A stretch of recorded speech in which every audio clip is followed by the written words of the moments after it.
जय श्री राधे। मैं आज एक उस माँ की कहानी बता रही हूँ, उसकी सोच बता रही हूँ।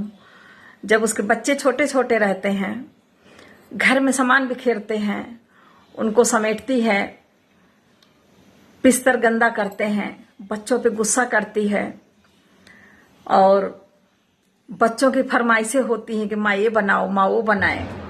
माँ गुस्सा भी करती है लेकिन फिर भी बना के देती है।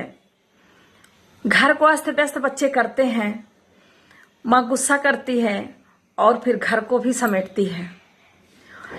ये सब करते करते उसकी उम्र कब निकल जाती है उसको पता ही नहीं चलता है। तो उसी पर मैं एक थोड़ा छोटी सी बात कर रही हूं कि मेरी उम्र निकल गई, कुछ पता ही नहीं चला। भागती रही एक घर को संभालने में, मैं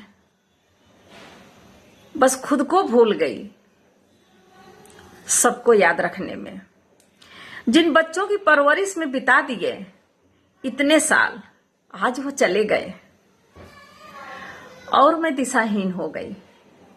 इस अकेलेपन के साथ फरमाइशों पर कभी चिढ़ने वाली, आज उसी रसोई में भी मैं खामोशी से हूं। बिखरे हुए खिलौनों को समेटने पर गुस्सा करने वाली, आज उनके तरीके से रखने पर भी, आज वो खिलौने सलीके से रखे भी हैं तो भी मैं बेचैन हूं, परेशान हूं। जिन चादरों की सिलवटों से मुझे चिढ़ होती थी, बच्चे समेट देते थे तो गुस्सा आती थी, आज पूरा घर मेरे हिसाब से चमक रहा है। फिर भी एक माँ परेशान है, अकेली है और दुखी है। एक औरत की जिंदगी उसके घर समेटने, पूरे परिवार को समेटने, सबकी इच्छाओं पे चलने पे ही बीत जाती है। वो कभी उसमें गुस्सा भी करती है लेकिन उसी में वो खुश भी रहती है। जब वो कभी अकेली हो जाती है तो वो अकेलापन उसे खलता भी है, क्योंकि उसे वही चीजें अच्छी लगती हैं जो पीछे छूट गई हैं। कभी कभी हम सोचते हैं कि हमारे बच्चे बड़े हो जाएं तो सब अच्छा हो जाएगा, लेकिन जब हमारे बच्चे छोटे रहते हैं तभी ज्यादा अच्छा रहता है। वो हमारे हिसाब से चलते हैं, हमको याद करते हैं, हर पल उनको हमारी जरूरत महसूस होती है। लेकिन जब उन्हीं बच्चों को हम इंतजार करते हैं, बच्चे हमारे बड़े हो जाएं, जब वही बच्चे बड़े हो जाते हैं हमारा इंतजार भी खत्म हो जाता है और बच्चों का हम लोगों से मोह भी कम हो जाता है। फिर वो पढ़ाई लिखाई, नौकरी चाकरी में व्यस्त हो जाते हैं, फिर अपने बच्चों में व्यस्त हो जाते हैं और हम यही सोचते रहते हैं कि हमारे बच्चे पढ़ जाएं, अच्छे से पढ़ाई कर लें तो अच्छे दिन हमारे भी आ जाएंगे। जब बच्चे हमारे नौकरी करने लगेंगे तो हमारे अच्छे दिन आएंगे। बच्चों की शादी कर दें तब हमारे अच्छे दिन आएंगे। हमारे पोती पोता हो जाए तो अच्छे दिन आएंगे। लेकिन दोस्तों, अच्छे दिन तो हम पीछे छोड़ते चले आए हैं। अब जब वो आगे दिन आ रहे हैं वो हमारे लिए अच्छे नहीं हैं, क्योंकि वो दिन हमारे बच्चों के लिए अच्छे होंगे, हमारे लिए वो दुख के दिन शुरू हो जाते हैं। कारण ये है कि हमारी स्थिति गड़बड़ाने लगती है, हमारा शरीर जवाब देने लगता है।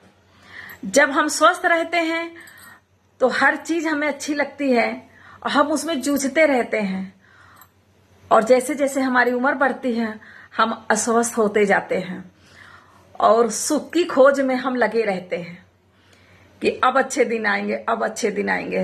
नहीं मेरे दोस्तों, जो हम पीछे छोड़ के आए हैं वही हमारे सबसे अच्छे दिन थे। अच्छे दिन का इंतजार न करिए। जो हमारे पास पल पल, जो हमारे पास दिन बीत रहे हैं, यही हमारे सबसे अच्छे दिन हैं और इससे ज्यादा अच्छे दिन नहीं आने वाले हैं। क्योंकि जैसे जैसे हमारी उम्र बढ़ेगी हमारी आंखों की रोशनी कम होगी, हमें सुनाई कम देगा, हम चलने फिरने में असमर्थ हो जाएंगे। हम ये देखते हैं कि हम लोग जो हैं अपने बच्चों की परवरिश पढ़ाई में लगे रहते हैं, कहीं घूमने भी जाना होता है तो हम उसको पीछे कर देते हैं कि अभी हमारे बच्चे छोटे हैं, थोड़ा बड़े हो जाएं, ये जिम्मेदारी कम हो जाए, फिर आगे बढ़ते हैं, फिर जाएंगे घूमने के लिए, भी तो पूरा जीवन पड़ा है। नहीं मेरे दोस्तों, वो जो समय था उसी में जो कुछ करना है कर लो, क्योंकि जैसे जैसे हमारी उम्र बढ़ती है जिम्मेदारियां बढ़ती जाती हैं और फिर हमारे पास ना हमारा शरीर साथ देता है, ना हमारा वक्त साथ देता है, ना भी फिर कोई नहीं साथ देता है। तो इसलिए समय रहते अपनी खुशियां उसी में ढूंढ लो और जहां घूमना है घूम भी लीजिए। वक्त का इंतजार मत करिए, वक्त किसी का इंतजार नहीं करता है। अगर मेरी बात आप लोगों को अच्छी लगी हो तो लाइक फॉलो शेयर जरूर करिएगा। जय श्री राधे।